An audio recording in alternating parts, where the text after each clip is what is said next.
So this is part of Regent's Canal. These people are living on these boats, and you can see that you've even got a bathtub up there for a nice day, and obviously the water's going to be a bit warmer. They've got all their little patio areas here, a life ring, which is obviously a good idea. They've been swimming, and there's even some watercress down there, and some beautiful reeds coming up in the summer. Going to be bulrushes by the looks of that, or yep, bulrushes I can see. Yep, absolutely. This is a little bit of heaven, really, I think.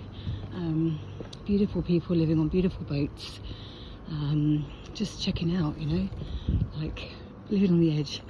I think it's absolutely amazing, and how they're all like little, you know, so close as a neighbour. But obviously, I don't know, can't see any sign of life living at the minute, so I imagine they maybe come down the weekends, and you know, maybe they just chill out down here in this beautiful, whatever that is, fab. Yeah, I'd make a little studio in there, a little bit of meditation. Grateful shed, yes, love it. Loving everything I see as I walk along here. It's just like magical. Takes you away from the reality of what they call life. This kind of trap that we get into, where we feel we've got to strive for every moment. We really don't have to do that. It all comes down to the choices that we make, right? How we choose to live, how we choose to be, and then we make that choice. And yeah, I think someone's living on that one, going by the fact they're heating it. And children, sandcastles. I mean, what a great way to live, you know, to grow up. The norm says you're supposed to have a house, and you're supposed to have this, and when you go to school, they say you live on a boat. What they're going to say? They're only going to say what you let them say, right? That's what I think.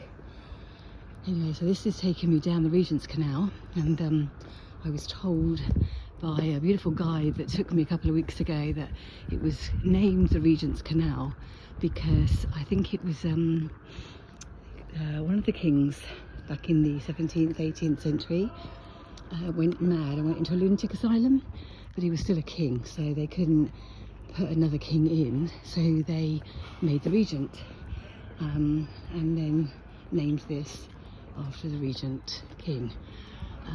So that's what my story is anyway.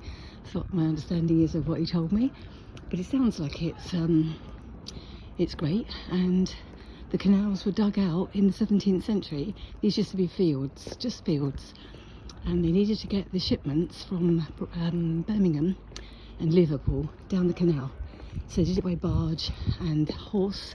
Shire horses pulled the barges down the river to bring the coal and the wood and many other things, I'm sure, and that's why the canals were dug out, from my understanding. So yeah, I'm loving it. So yeah, I think that'll be it for now, and I'll carry on in a bit. So yeah, oh, even got, can't quite work out what that is. Play area for the dog, or children to run around in, so they're not near the water, maybe. I don't know. Fab. There we go. And that's the end of that little tour where they're living. People are living there. Wonderful.